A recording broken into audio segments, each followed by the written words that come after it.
Captain David Harrison stared out the main window of his ship as they dropped out of hyperspace. The stars looked different here, older somehow. His exploration vessel, the Starfinder, had been traveling for 3 weeks to reach this remote corner of space. "Captain, we're picking up that strange signal again," said Lieutenant Emma Wells from her station. She was young, maybe 25, with short brown hair and sharp green eyes. "It's coming from the asteroid belt, just like the probe reported." Harrison nodded and walked over to her console. The signal was weak but steady, like a heartbeat in the darkness of space. "Any idea what's causing it?" "No, sir. The frequency doesn't match anything in our databases. It's almost like it's artificial, but that's impossible. No one has ever been out here before." Commander James Mitchell, Harrison's second-in-command, looked up from his navigation charts. He was an older man with gray hair and tired eyes. "Captain, we should be careful. Unknown signals in unexplored space usually mean trouble." "I agree, but we have our orders," Harrison replied. "Take us in slowly, Mitchell. Let's see what we're dealing with." The Starfinder moved through the asteroid field carefully. The rocks here were different from normal asteroids. They seemed to glow with a faint blue light, and many of them had strange crystal formations growing on their surfaces. Dr. Rebecca Stone stood near the science station, watching the readings on her screen. She was the ship's lead scientist, a woman in her 30s with long blonde hair tied back in a ponytail. "Captain, these readings are incredible. The crystals on these asteroids contain elements I've never seen before." "Focus on finding the source of that signal, Doctor," Harrison said. He had been exploring space for 15 years, and he had learned to trust his instincts. Something about this place felt important. Ensign Lisa Parker, who was barely out of the academy, suddenly called out from the sensor station. "Captain, I'm reading something massive, bearing 32 Mark 7. It's big, sir. Really big." Harrison moved to her station and looked at the display. What he saw made his breath catch in his throat. There, suspended inside a massive crystal formation, was a ship. But not just any ship. It was enormous, at least 2 kilometers long, with a design unlike anything he had ever seen. "That's impossible," whispered Pilot Officer Thomas Gray. "How did a ship that size get inside that crystal?" Dr. Stone was already running scans. "Captain, the metal composition shows it's definitely human-made. But the design, this technology looks centuries ahead of anything we have now." Harrison studied the image on the main screen. The ship was beautiful in a deadly way. Its hull was dark gray with strange symbols carved along its sides. Weapon ports lined its length, and massive engines dominated its rear section. Despite being trapped in crystal, it looked ready for battle. "Run a full analysis," Harrison ordered. "I want to know everything about that vessel." The crew worked for 2 hours, scanning and analyzing. What they found made no sense. The ship appeared to be human, but its technology was far more advanced than their own. The crystals holding it seemed to have formed around it naturally, like the ship had been there for centuries. "Captain," Dr. Stone said quietly, "I'm reading power signatures from inside that ship. Something is still active in there." "After all this time?" Mitchell asked. "That's not possible." "The readings don't lie," Stone replied. "There's a power source running inside that vessel, and it's strong." Harrison made his decision. "Prep a boarding team. We're going over there." "Sir, is that wise?" Mitchell asked. "We don't know what we're dealing with." "That's exactly why we need to investigate," Harrison replied. "Emma, send a message back to Earth Command. Tell them what we found. Include all our scan data." "Yes, sir," Wells replied, her fingers moving quickly over her console. Engineer Robert Clark, a stocky man with graying beard, looked up from his technical readings. "Captain, I can get us through the crystal formation. It'll take some careful maneuvering, but we can dock with that ship." "Do it," Harrison ordered. As the Starfinder moved closer to the mysterious vessel, more details became visible. The ship's name was etched in large letters along its hull, written in an old style of English, UES Prometheus Rising. "Prometheus Rising," Harrison read aloud. "I've never heard of that ship." "It's not in any of our historical records," Stone confirmed. "But Captain, look at this." She pointed to her display. "Carbon dating suggests this ship is over 800 years old." "That's impossible," Gray said. "Humans didn't have interstellar travel 800 years ago. We were still stuck on Earth." Harrison stared at the ancient ship as they approached. "Maybe we were wrong about our own history." The docking procedure took an hour. Clark carefully guided their ship through the crystal formation until they could connect with an airlock on the mysterious vessel. The crystals seemed to part for them, as if the formation wanted them to board the ship. Docking complete, Clark reported. The airlock is sealed and pressurized. Harrison gathered his boarding team, Dr. Stone, Engineer Clark, and 2 security officers. As they prepared to enter the ancient ship, he couldn't shake the feeling that they were about to discover something that would change everything they knew about humanity's place in the universe. Remember, he told his team, we don't know what we'll find in there. Stay alert and stay together. The airlock door opened with a soft hiss, revealing a corridor that had been waiting in darkness for centuries. Harrison stepped forward into the unknown, leading his team into humanity's forgotten past.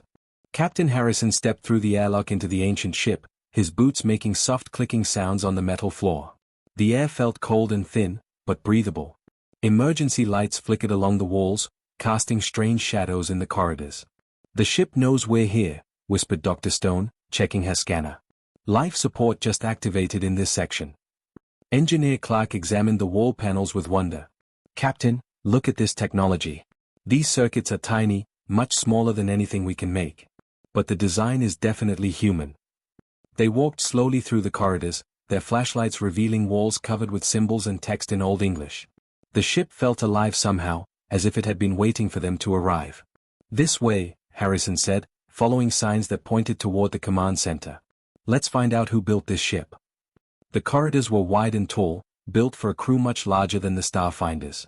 Doors lined both sides, leading to rooms filled with equipment they didn't recognize. Everything looked new despite being centuries old. Security Officer Mike Davis stopped at one door and peered inside. Captain, you should see this. It looks like a weapons control room, but these guns are massive. Much bigger than anything on our ship. Harrison looked through the doorway and saw control panels for weapons he had never seen before. The displays showed power levels and targeting systems that seemed impossible with current technology. They continued deeper into the ship until they reached a massive blast door marked with warning symbols. The door was 3 meters tall and made of solid metal that gleamed like silver. This must be something important, Stone said, running her hands over the warning symbols. The markings say AI Core, authorized personnel only. Clark attached his portable power unit to the door controls. Give me a few minutes, Captain. This lock is more complex than anything I've worked on. While they waited, Harrison studied the corridor around them. The walls showed battle damage, scorch marks and dents that suggested this ship had seen combat. Whatever war this vessel had fought, it had been brutal. Got it, Clark announced. The blast door rumbled open slowly, revealing a chamber that took their breath away. The room was enormous, filled with a crystal computer core that rose from floor to ceiling. The crystal pulsed with soft blue light, and streams of energy flowed through it like living lightning. Control panels surrounded the core, their screens flickering with data. As they approached the center of the room, the crystal began to glow brighter. The energy streams moved faster, and suddenly a figure appeared in the air before them, a hologram of a man in a military uniform they didn't recognize. Greetings, the figure said in clear English, though his accent was strange and old-fashioned. I am Atlas, Autonomous Tactical Learning and Strategy System of the United Earthship Prometheus Rising. Please state your identification and current date. Harrison stepped forward, trying to hide his amazement. I'm Captain David Harrison of the exploration vessel Starfinder. Today's date is March 15, 2387. The hologram flickered for a moment as it processed this information. Processing, analysis complete. I have been in minimal power mode for 823 years, 4 months, and 16 days. You are human descendants from the colonial expansion period. Dr. Stone could barely contain her excitement. Colonial expansion? But humans didn't achieve interstellar flight until 2156. Your ship predates that by decades. Negative, Atlas replied calmly. Human interstellar capability was achieved in 2089 with the launch of this vessel. We were the first and only ship to leave Earth's solar system during the initial crisis period. What crisis? Harrison demanded. Atlas gestured, and the air filled with holographic images, scenes of Earth under attack by strange alien ships. Cities burned while dark vessels fired from orbit. Millions of people fled in panic as the skies turned red with warfare. The Kethmori invasion of 2089, Atlas explained. An alien empire that viewed humanity as a threat to their expansion. Earth's combined military forces could not defeat them using conventional tactics. The images showed desperate battles in space, with primitive human ships being destroyed by advanced alien technology. Earth's moon was scarred with weapon impacts, and space stations burned like dying stars. The emergency coalition government made a desperate decision, Atlas continued. They launched the Prometheus Rising using experimental temporal displacement technology, sending us forward in time to when humanity would be strong enough to fight back. Clark stared at the hologram in disbelief. You traveled through time? Correct. We were placed in temporal stasis and programmed to awaken when human expansion reached this region of space. Our mission was to provide advanced weapons and tactical knowledge for the Second War. Harrison felt a chill run down his spine. Second War? What do you mean? Atlas's expression became grim. Captain Harrison, your expansion into this sector has triggered automated monitoring stations left by the Keth Mori Empire. They are aware of human presence in this region. New holographic displays appeared, showing star charts with moving red dots. The dots were approaching human space from multiple directions, like a closing fist. Long-range sensors detect a Keth Mori fleet massing at the edge of your territory. They are preparing for a second invasion, just as we predicted they would 8 centuries ago.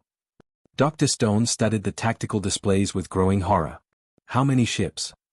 Current estimate, over 2,000 vessels, including battle cruisers and planet killers. Their technology has advanced considerably since our last encounter. Harrison looked at his small boarding team and thought of his crew aboard the Starfinder. What chance do we have against a force that size? Atlas began activating systems throughout the ship. Lights came on in sequence, and the hum of power filled the air. Unknown, Captain. But that is why we are here. The Prometheus Rising was designed specifically to fight the Keth Mori. Our weapons can damage their ships, and our tactical systems know their weaknesses. The ancient ship came alive around them, 8 centuries of sleep ending as it prepared for the war it was built to fight. Admiral Susan Carter stood in the command center of the battleship Defiance, staring at the holographic display that Atlas had created. She had arrived 2 days ago with a full battle fleet after Captain Harrison's emergency message, but what she saw now made her stomach turn cold. The display showed the outer edge of human space, where red markers moved steadily toward their colonies. Each marker represented enemy ships, and there were hundreds of them. Show me their formation again, Admiral Carter ordered. She was a tall woman with gray hair and sharp blue eyes that had seen 30 years of military service. Atlas's hologram gestured, and the display zoomed in on the approaching fleet. The alien ships moved in perfect geometric patterns, like pieces on a chessboard. Each vessel was black and angular, designed purely for war. The Keth Mori Empire has grown considerably since our first encounter, Atlas explained to the assembled officers. They now control 4 to 7 star systems and command a fleet of over 3,000 ships. Major William Foster, the Admiral's tactical advisor, studied the enemy formation with a frown. He was a young officer, but he had fought in the border wars and knew space combat. What are we looking at in terms of firepower? Each Keth Mori cruiser carries plasma cannons capable of destroying a human battleship with 3 direct hits, Atlas replied. Their shields can absorb damage that would cripple our largest vessels. They also possess planet-killer weapons designed to eliminate entire worlds. Captain Harrison, who had been studying the tactical data for hours, looked up from his console. Atlas, you said you fought them before. What are their weaknesses? The eye's expression became thoughtful. The Keth Mori operate as a hive mind. All ships in their fleet are controlled by a central intelligence, which makes them predictable. They rely on overwhelming firepower and superior technology rather than creative tactics. Dr. Stone was working at a nearby station, analyzing the enemy ship's energy signatures. Captain, I'm detecting something interesting. Their communication system seems to use quantum entanglement for instant coordination across the fleet. Which means if we can disrupt their communication network, their ships will lose coordination, Admiral Carter realized. Correct, Atlas confirmed. However, their communication cores are heavily shielded and defended. Previous attempts to jam their signals failed. The command center fell quiet as everyone absorbed this information. Through the main window, they could see human ships from across the colonies arriving to join the defense fleet. Battleships, cruisers, and destroyers formed up around the Prometheus Rising, but even combined, they were badly outnumbered. Commander Mitchell entered the room carrying a datapad with the latest intelligence reports. Admiral, we've received word from the outer colonies. The enemy scouts have been spotted in the Henderson system. They're moving faster than we expected. Admiral Carter studied the star chart. Henderson was only 3 jumps from Earth. How long until they reach the core systems? 48 hours, maybe less, Mitchell replied grimly. Atlas activated new displays showing the capabilities of both fleets. The comparison was not encouraging. Human ships were smaller, less armored, and carried weaker weapons. The only advantage they had was speed and maneuverability. Admiral, Atlas said, I must inform you that conventional human tactics will not be effective against this enemy. They have studied your military strategies for centuries and developed counters for every approach. Then we need to do something unconventional, Carter replied. She turned to address the room. What advantages do we have that they don't expect? Engineer Clark, who had been studying the Prometheus Rising systems, spoke up. The temporal weapons on this ship are unlike anything they've seen. We could potentially retrofit some of our vessels with similar technology. How long would that take? The Admiral asked. Working around the clock with our best engineers? Maybe 36 hours to upgrade our primary battle group. Dr. Stone looked up from her analysis. There's something else. Atlas, their hive mind system, does it have any biological components? Affirmative. The Keth Mori are partially organic beings connected through bioneural networks. Why do you ask? Because biological systems can be affected by certain frequencies. If we can find the right resonance, we might be able to disrupt their hive mind directly. Admiral Carter felt a spark of hope for the first time since seeing the enemy fleet size. Can we develop such a weapon? Possibly, Stone replied. But we'd need to capture some of their technology first, or get close enough to scan their neural networks. Atlas processed this information. Dr. Stone's theory has merit. During our previous encounter, we observed temporary confusion in their ranks when our temporal weapons created quantum disruptions near their command ships. Major Foster studied the tactical displays. Even if we can disrupt their coordination, we're still outnumbered 10 to 1. We need every advantage we can get. Then we'd better start working, Admiral Carter decided. Atlas, begin immediate integration of your weapons technology with our fleet. Priority goes to ships with the heaviest armor and strongest shields. Acknowledged, Admiral. Beginning integration protocols now. As the ancient AI began coordinating with human engineers, Captain Harrison thought about the colonists they were defending. Millions of people lived in the outer systems, unaware that an alien armada was approaching with the power to destroy entire worlds. Admiral, he said quietly, what happens if we lose? Carter looked at him with steel in her eyes. Then humanity makes its last stand here, and we make sure the Keth Mori remember what it costs to fight us. Through the command center windows, more human ships continued to arrive. Each vessel represented someone's home, someone's family, someone's future. The crew worked frantically to prepare for a battle that would determine whether humanity survived or joined the list of civilizations crushed by the Keth Mori Empire. In the depths of space, the ancient enemy drew closer, confident in their overwhelming power and unaware that humanity had been given a gift from its own past, the weapons and knowledge needed to fight back. The orbital shipyards above New Geneva buzzed with activity unlike anything seen since the colony wars. Sparks flew from welding torches as human engineers worked alongside maintenance robots, racing against time to retrofit the defense fleet with technology from the Prometheus Rising.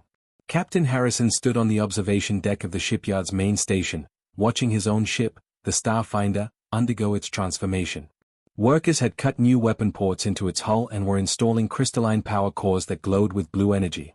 It's incredible, said Dr. Stone, joining him at the window. Atlas has shared 800 years of technological advancement with us in just 2 days. Below them, the battleship Defiance was receiving the most extensive modifications.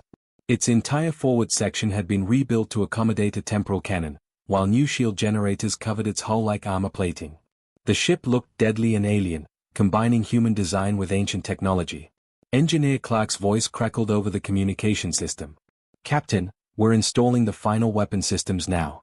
The new cannons should be online within the hour. Harrison pressed the comm button. How are the power systems holding up, Clark?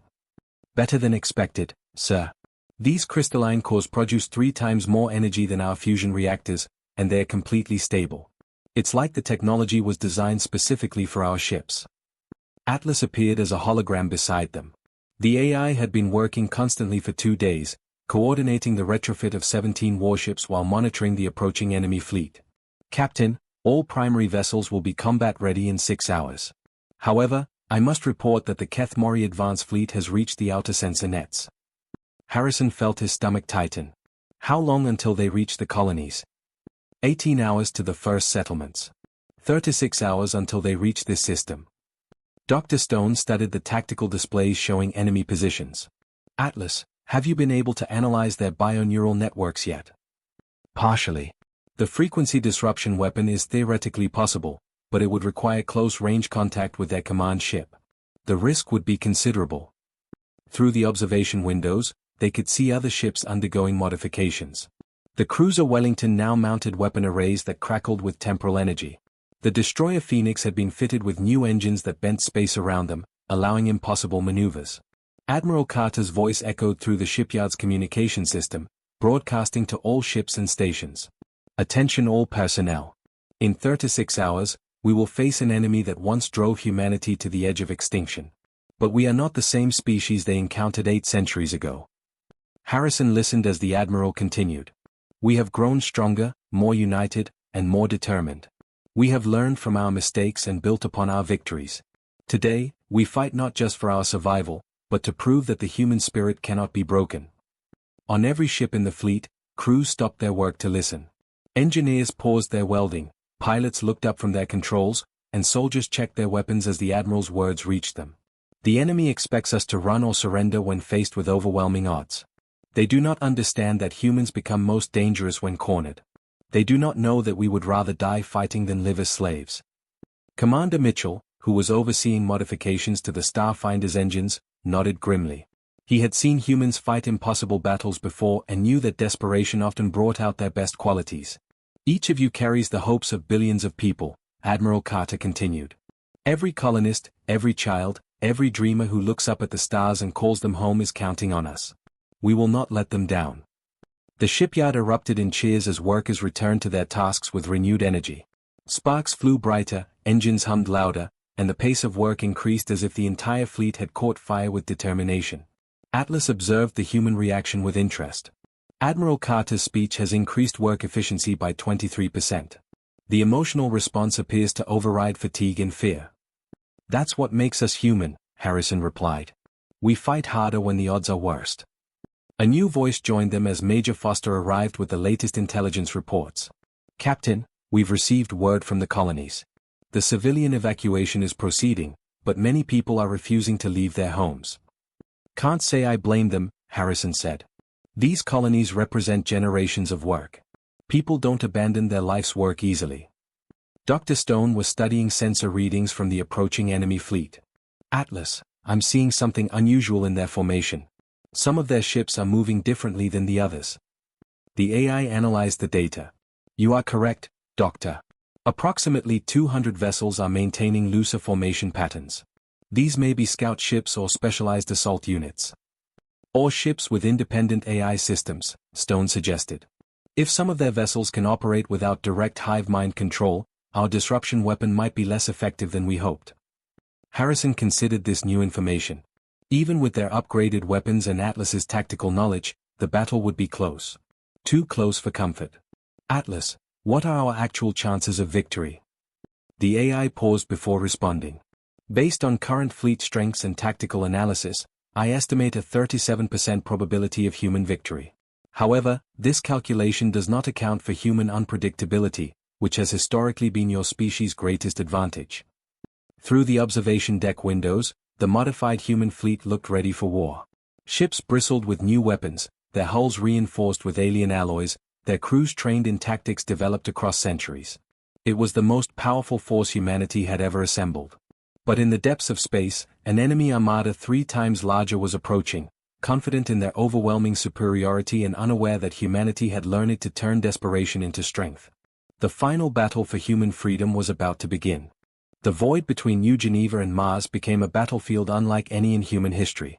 2 massive fleets faced each other across millions of kilometers of empty space, their weapons charging for the fight that would determine humanity's future. Admiral Carter stood on the bridge of the Defiance, watching the enemy formation on her tactical display. The Keth Mori fleet moved in perfect geometric patterns, over 2,000 black ships arranged like pieces on a deadly chessboard. All ships report ready for battle, announced Commander Mitchell from the communication station. Carter nodded and opened the fleet channel. This is Admiral Carter to all vessels. Remember, we're not just fighting for ourselves today. We're fighting for every human who has ever looked up at the stars and dreamed of freedom. Captain Harrison gripped the armrests of his command chair aboard the Starfinder. His ship had been transformed into something he barely recognized, bristling with temporal weapons and shield generators that hummed with ancient power. Enemy fleet is entering weapons range, reported Ensign Parker from the sensor station. The Prometheus Rising led the human formation, its massive hull gleaming with deadly purpose. Atlas had distributed himself across the entire fleet's computer systems, coordinating their movements with inhuman precision while allowing human commanders to make the creative decisions that would confuse the enemy. Fire!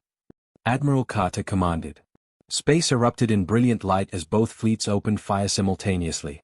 The Prometheus Rising's temporal cannons created ripples in reality itself, tearing through the enemy's front lines like they were made of paper. Human ships darted between the massive alien vessels, their new weapons striking with impossible accuracy. The Kethmori returned fire with plasma cannons that could melt asteroids, but the human ships moved in ways the aliens had never seen before. Captain Harrison watched his tactical display as the Starfinder spun through a complex maneuver that brought them behind 3 enemy cruisers. Target their engines, he ordered. All weapons, fire. The Starfinder's hybrid cannons punched through the alien shields and crippled 2 ships instantly. Around them, other human vessels were performing similar impossible maneuvers, striking and vanishing before the enemy could respond. But the aliens adapted quickly.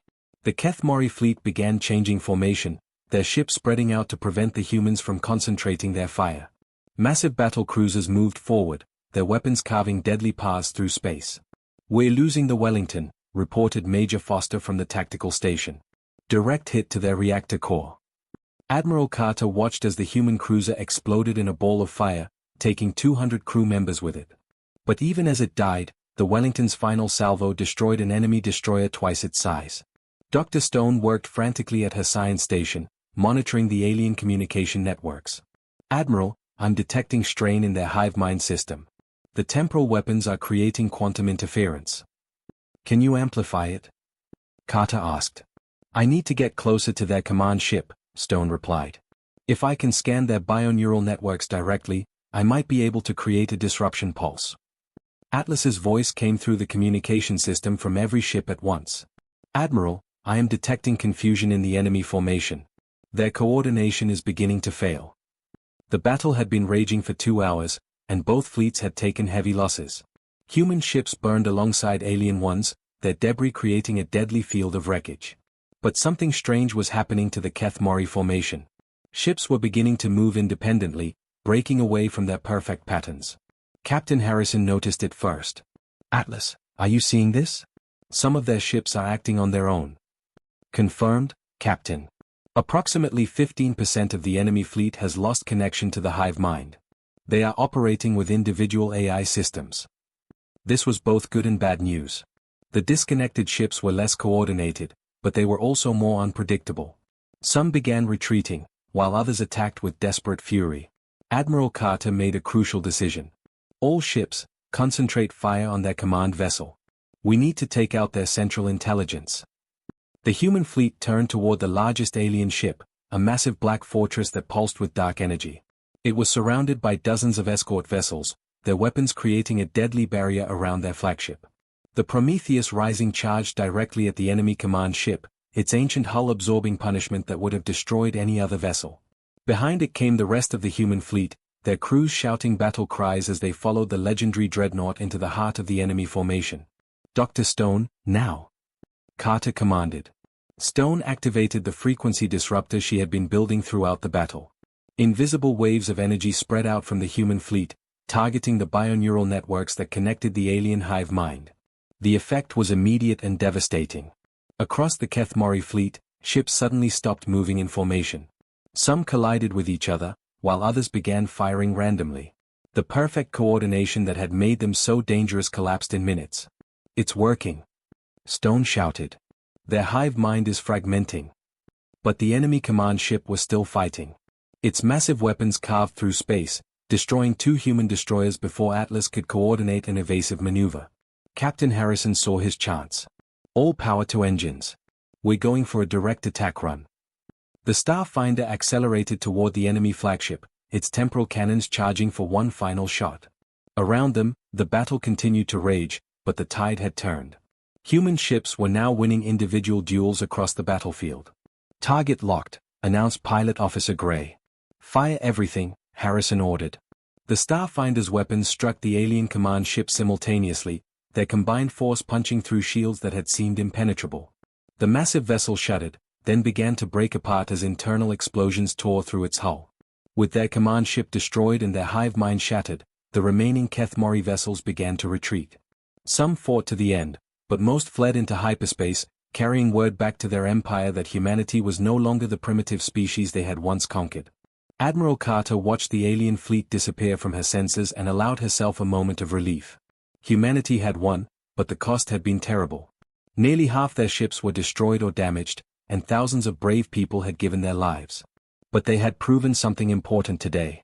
They had shown the galaxy that humans would never surrender, never give up, and never stop fighting for their freedom among the stars.